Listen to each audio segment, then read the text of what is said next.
And, man, we thought we were going to wait till Thursday, get the draft. We got wheeling and dealing already. I love it. Not waiting until July 1st for free agency frenzy. Get things going now. Get your teams ready for next year. Is that something? Do you believe in magic? I'm pretty sure they already did in L.A. Now they do, certainly in his new role. What a trade the Lakers pulled off today. They unload the Mozgov contract. We know DAngelo Russell probably didn't have a spot with Lonzo Ball in waiting in that 2.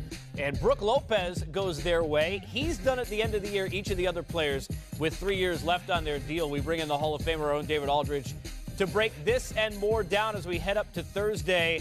DA, give us a sense on both sides on this deal for the Lakers getting rid of some money, and for Brooklyn, maybe something positive to think about with DAngelo Russell coming on. Well, look, I mean, Brooklyn is not in a position of strength right now. So to get the opportunity to get a young guard who was the second pick in the draft just a couple of years ago and does have a lot of talent, that's something that, frankly, the Nets are not going to be able to do after having traded all their picks to Boston the last few years. So getting a guy like Russell, you're going to take a good long look at him over the next couple of years to see if he can handle a playmaking role and be the kind of talent and player that everybody thought he might be when he came out of school. They had to take Mozgov's salary on as a result. They didn't want to do that, but that's the cost of getting a chance at a young player, because really, the Nets are not in a position where they've gotten any elite young players in the draft any time in the last couple of years, and they're not going to get one in the next couple of years. So it's a reasonable gamble. And obviously the Lakers are trying to max out as much cap room as they can for 2018. And you get rid of Mozgov, who had $48 million left on his deal. This clears out an enormously big contract for them that they can now put to use going after at least one, maybe two max players. Certainly, whether they trade for Paul George or sign him, they can go after another guy now. So the dynamic for the Lakers is they have cleared out a lot of cap room, and in the meantime, next year, they get a center in Brook Lopez, who is clearly an upgrade over Mozgov and a very talented guy. Not a long-term solution for them, but he will be a good player for them next year at least. DA, you mentioned Paul George. We know that he could be headed there anyway in free agency. What are the chances even with this deal? And does this change anything when we look at the possibility of Paul George becoming a Laker at some point here in the next couple of weeks? Well, look, it makes it a lot easier for the Lakers to do it, because not only can they can trade for him now, right? If they get the deal that they want from Indiana, or Indiana is willing to accept the offer that the LA gives them, and then still go get another max guy in the summer of 2018. So the city that's not feeling good right now is Cleveland, because this sets up 2018 as Armageddon between the Lakers and the Clippers for LeBron James. I mean, that's the bottom line, is they are both going to be well positioned, I think, by this time next year, to make a run at LeBron James. And the more suitors that are out there that are real suitors, the tougher it's going to be for the Cavaliers to keep him. So, the Lakers, again, whether they get Paul George now or in a year, and there's nothing to indicate that that's not what's going to happen one way or the other, they are now suited to add a second elite player, second max player, and that's the whole bargaining chip you give with a guy like LeBron James. DZ, if the young people watching us didn't know shake things about up for LeBron, the compete level of magic, they do after watching that 30 for 30. That's so right. We knew he would want to get in there and make a splash. That's right. Fair enough, he's gotten off to a good start. He's gotten off to a great start. I think Magic understands that I'm part of the old school Showtime. To your point, everyone's talking about how do I get that splash back out here in California, get people excited about the Lakers again. Yes, Doc Rivers done a good job for the Clippers, but let's bring some of that energy back. So I'm bringing in Lopez, a guy, in my opinion, still can get it done down low, scoring the basketball. I know he's not a big-time rebounder, but a solid piece. And an underrated player as well. You mentioned solid and a big piece. KP, Kristaps Porzingis, has been all of that, the bag of chips and more. We're getting ready for the draft in Brooklyn. He was booed at one point, DA. That was a long time ago. However, a lot of Knick fans, and I certainly should know, I grew up as one most of my life, read the paper this morning or got up on Twitter and thought that they were in the twilight zone. And it's not because they looked at their roster. They saw something about Porzingis possibly being traded. How much of a possibility is this? Well, you can't dismiss it. The fact that they have had almost no contact with him since the end of the season is not a good sign at all for the long-term viability of this relationship between the two sides. So, that they may be taking calls, would not. It doesn't mean that anything is imminent, but it's not a good sign because a young elite scoring player should not be somebody you're making calls about. It just shouldn't happen.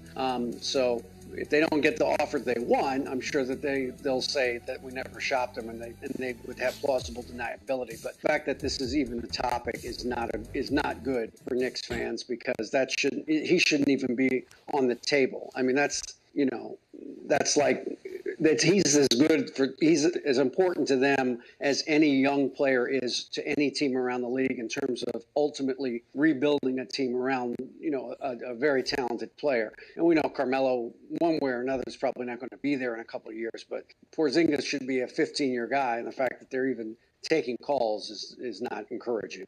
Well, look, 3D, if you didn't think that Phil's approval rating could get any lower, if opening night Melo's in the lineup and KP is not, it might get there. How much does this surprise you? I'm more shocked than surprised. Like, how do you not be able to communicate with one of your young players who you feel is part of your future? And like DA said, if he's not a part of that 10 to 15-year future plan and you're not communicating with him now, that's concerning. This is a guy that, to your point, draft night, he was booed. I was in New York. I spoke to him. He said, I look forward to changing those boos into cheers. And he did that. And you want to mess with that young talent? Phil, great coach, but right now, the GM, Phil, I'm giving you one of these right now. Yeah, that's being kind. It's a family show. It's a family show. Exactly. There you go. DA, the Cavs family, we know it's going to change in some way. Let's not talk about at 18. Let's talk about this year. Jimmy Butler's name has been brought up a lot. We've seen reports about possible dealing, him pushing for a trade. Where are we now on the possibilities of Jimmy Buckets heading to Cleveland? Well, look, Cleveland thought they were close to something last night for Jimmy Butler. I don't think anything's changed in that regard with the idea of him getting traded, right? I mean, I think he's going to be traded.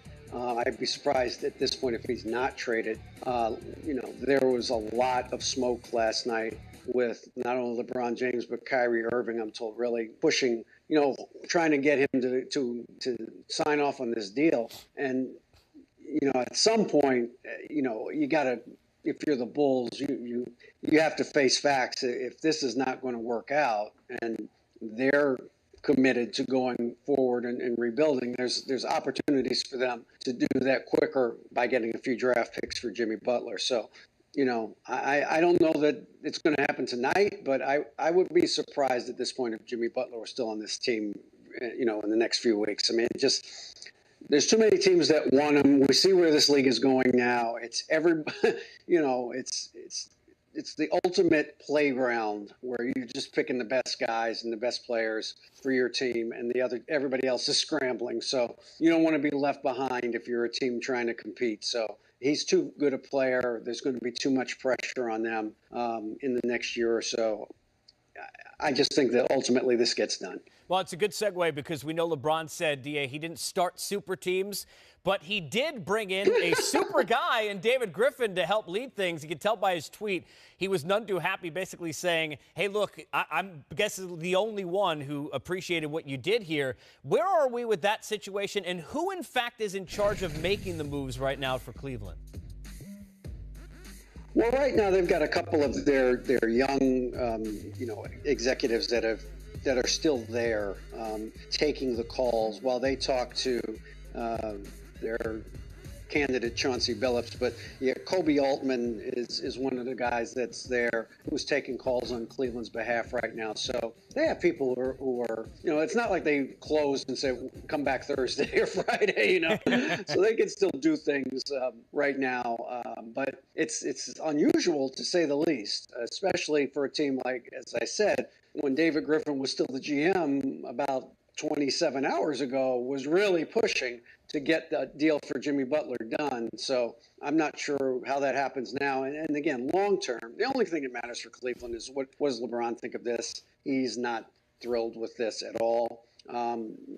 He and Griffin had a good working relationship. He was very pleased by the job that Griffin did, bringing in players over the last few years with not a lot of assets to work with. When you they brought in Smith and Shumpert and Korver and Channing Frye and people that helped them win a title last year and were good for them for most of this year, for many stretches of this year.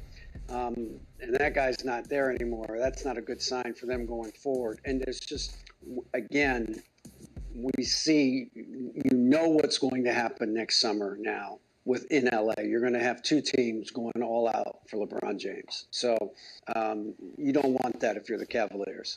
All right, DA, safe travels to New York. You might not want to fly there because you might miss things based on what's happened. Keep busy. We'll see you over there at Barclays. Appreciate it. Okay, guys, I'll see you.